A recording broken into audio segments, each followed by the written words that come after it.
Hello, I'm Mercedes Stephenson, and this is the West Block: politics, perspectives, and players. Tens of thousands of Venezuelans crossed into Colombia last weekend seeking food and medicine.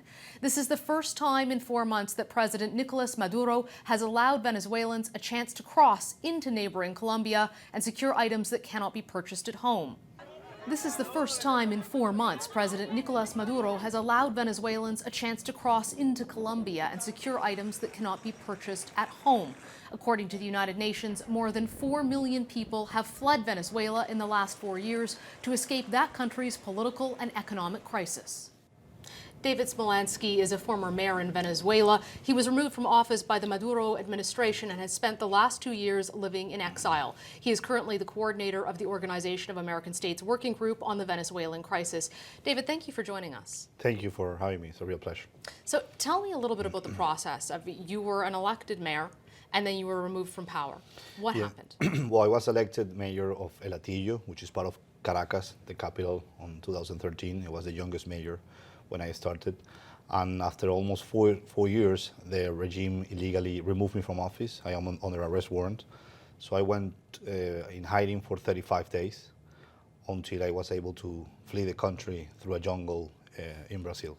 Since then, I've been living in exile and now working at the Organization of American States for Venezuelan migrants and refugees, and advocacy for democracy and freedom in my country. I was one of the 13 mayors that were illegally removed by the regime.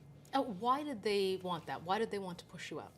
Well, I think for different reasons. The first, if I'm a part of a new generation that of different emerging leaders that are trying to change politics and public service in Venezuela.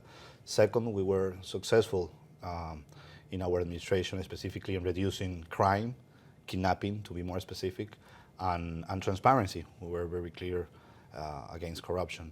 And third but not least, I was very active on the national context.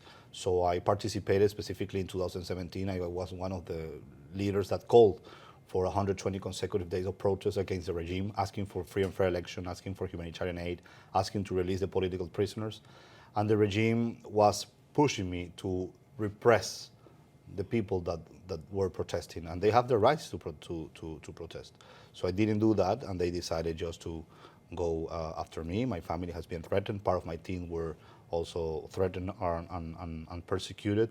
But here I am in exile, and even though it's tough to be in exile, my family is still in Venezuela, and so many people that I care and love are still in Venezuela. But I'm taking in exile as a huge opportunity to contribute for people that are suffering in the border, because there are now 4 million refugees, but at the same time contributing to restore democracy and freedom in Venezuela. You're a political dissident. You're now living in exile, but tell me, what were those 35 days in hiding like for you when you didn't know if you'd make it out? Well, those days I tried to have a routine with myself. So very early in the morning, I read some books, I took some notes, I wrote a lot about my story those days. One of the places that I slept, I had a TV, so I loved sports. So sometimes just to get distracted a bit myself, I watched a bit of sports, and I prayed a lot. I prayed a lot, and I felt very close to God. But at the same time, I was mentally prepared for that. It didn't take me by surprise. I saw so many close friends and leaders that were illegally detained or went forced to exile.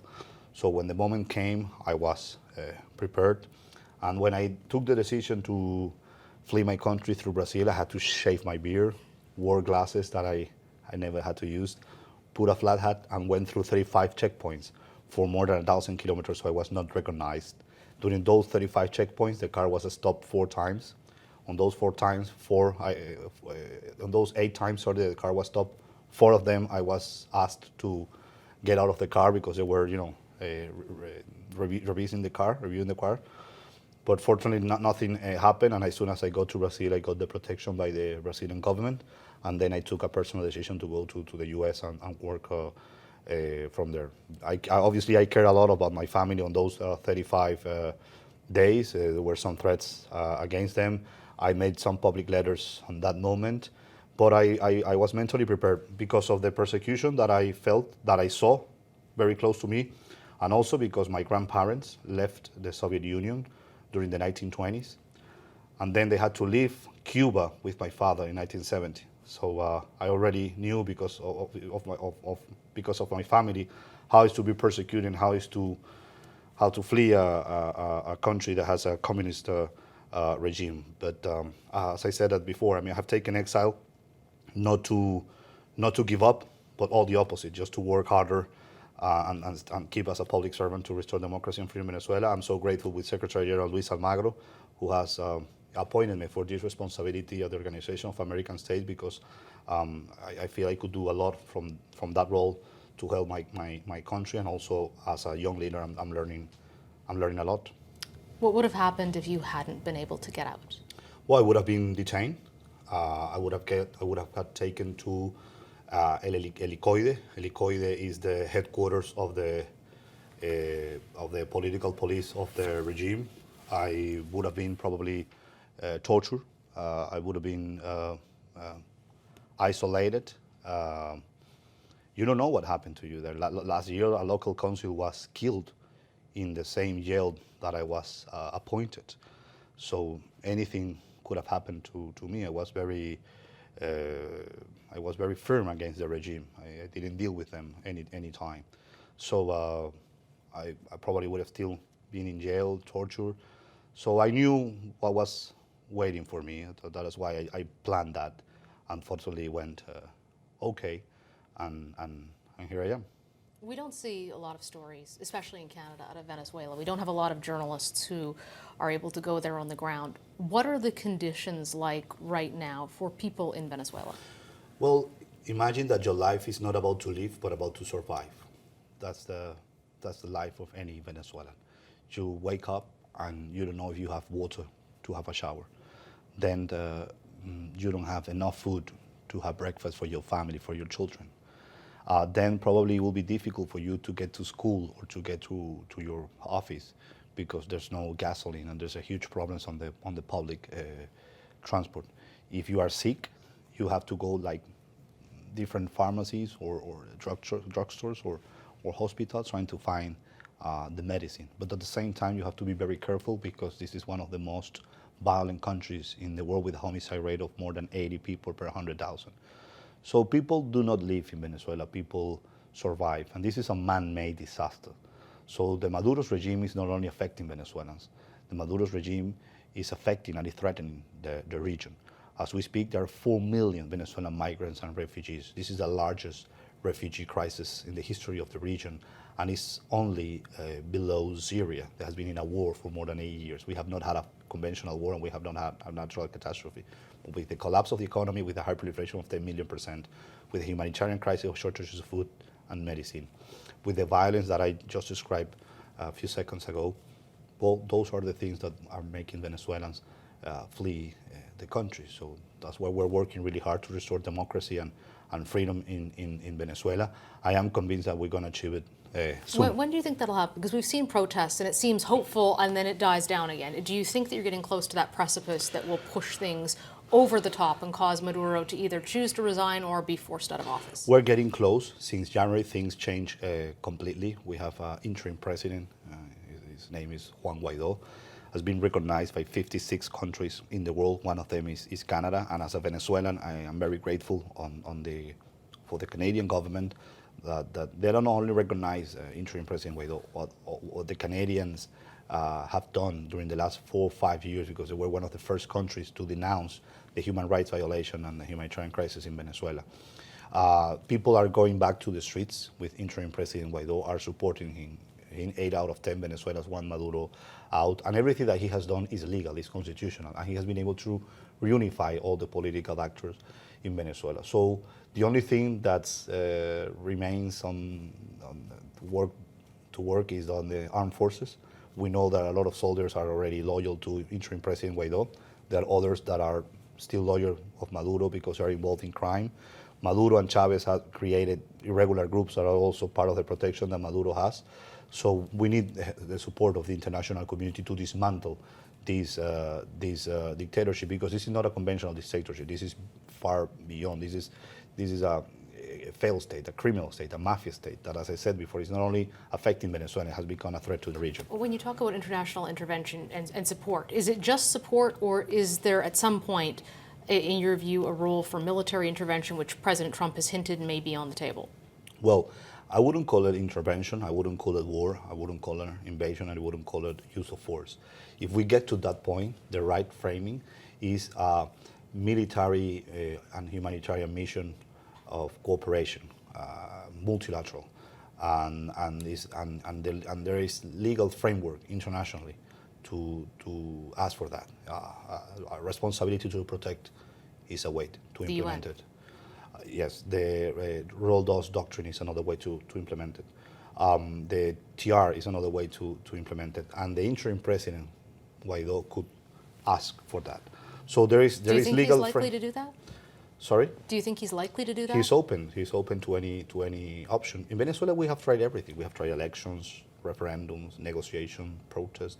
So he's open to every option, and internationally, there is legal framework for countries to act when millions are threatened by a regime like is going on in Venezuela. What happens if Maduro does not step down willingly? Well, if Maduro doesn't step down on the next month, from 4 million refugees, we're going to have by the end of the year more than 5 million refugees. We could have by 2020 more than 6 million refugees, so Venezuela will become the new Syria, what is in the Western hemisphere.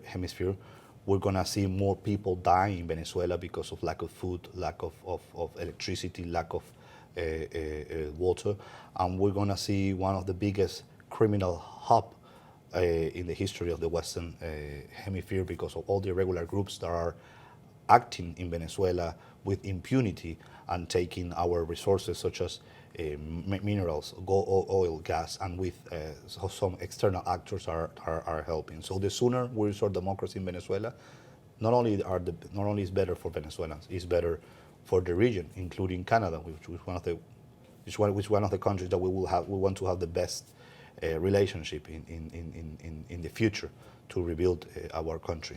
How big of a role are Russia and China playing in interference? Important role they are both playing, and I will add to that Cuba and Turkey. Those are the four main pillars externally that the Maduro regime has. Russia has found in Venezuela a good toy to play geopolitically with the US, with Canada, and make them feel weak and uncomfortable. And also China is helping Maduro on blocking internet and social media and with social control through a parallel identity system that people are frightened to have it. But Turkey is helping Maduro's regime through avoid sanctions and with the minority. And Cuba, well, they've been in my country for 20 years, and there are Cuban agents, as we speak, torturing Venezuelans. Would you like to see Canada take a tougher stance with Cuba? I think it's important. I think it's important to understand that on any negotiation that Maduro's regime goes and Cuba goes, they buy time. They like to buy time. So buying time, they fracture the international community. They could fracture the political actors in Venezuela, and they demoralize people. As I said, I'm very grateful of all the efforts that Canadians have done to restore democracy and freedom in Venezuela. We have to be careful on the Cubans. They've been in power for more than 60 years, and they don't want Venezuela to get lost, because if the dictatorship in Venezuela falls, Cuba could be the next one.